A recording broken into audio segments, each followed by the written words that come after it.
Treatment for BPPV. Ear balance disorder. The most common treatment for BPPV, or benign paroxysmal positional vertigo, involves canalith repositioning maneuvers.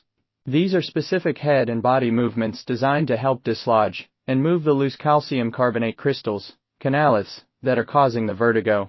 Here's a breakdown of the treatment options. Canalith repositioning maneuvers. Epley maneuver. This is the most commonly used maneuver for BPPV affecting the posterior semicircular canal, which is the most common type. It involves a series of head and body movements performed while lying on a bed, with the goal of moving the canaliths out of the canal. Epley maneuver. While generally considered safe and effective, the Epley maneuver can sometimes lead to complications. Though they are typically mild and temporary, here's a breakdown. Common complications. Nausea and vomiting. These are the most frequent side effects, occurring in 16.7% to 32% of people after the maneuver. The nausea can be intense and last for several hours, but it usually subsides with time or antiemetics. Increased vertigo. The head movements involved in the Epley maneuver can temporarily worsen vertigo symptoms. This is usually short-lived and resolves within a few minutes. Neck pain or dizziness. These can occur due to the head and neck movements involved in the maneuver, especially if someone has pre-existing neck problems. Less common complications. Facial nerve injury. This is extremely rare, but it can occur if the maneuver is not performed correctly. Symptoms may include weakness or paralysis of the face on the affected side. Stroke. There have been a few case reports of stroke following the Epley maneuver, but it is unclear whether the maneuver was the cause. The risk is likely very low. Factors that may increase the risk of complications. Pre-existing neck problems. People with neck pain, stiffness, or other neck conditions may be more likely to experience neck pain or dizziness after the Epley maneuver. Certain medical conditions. People with certain medical conditions, such as heart disease or epilepsy, may be at a higher risk of complications from the Epley maneuver. Tips for minimizing the risk of complications. Talk to your doctor about any pre-existing medical conditions you have before undergoing the Epley maneuver. Make sure the maneuver is performed by a trained healthcare professional. Follow the instructions carefully and avoid making any sudden head movements. Take it easy after the maneuver and avoid strenuous activity for a few hours. If you experience any severe or persistent side effects after the Epley maneuver, be sure to see your doctor right away.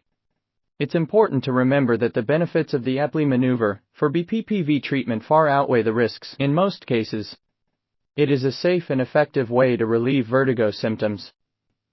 Those doctors who had ever experienced BPPV will never attempt Epley maneuver on any patient. The maneuver is a real trauma for the suffering patient, which may occasionally lead to fall in blood pressure and other complications. Semont maneuver. This maneuver is used for BPPV affecting the horizontal or anterior semicircular canals. It involves sitting upright on a treatment table and then quickly lying down with the head turned at a specific angle. Semont maneuver. The maneuver is also a real trauma for the suffering patient. Dix-Hallpike maneuver. This maneuver is primarily used for diagnosis, but can sometimes also be used for treatment. It involves sitting upright on a treatment table and then quickly lying down with the head turned 45 degrees to one side. Dix-Hallpike maneuver. The maneuver is also a real trauma for the suffering patient. Other treatments. Medications. Medications such as antihistamines or meclizine can help to reduce the nausea and dizziness associated with BPPV, but they will not cure the underlying condition. Surgery.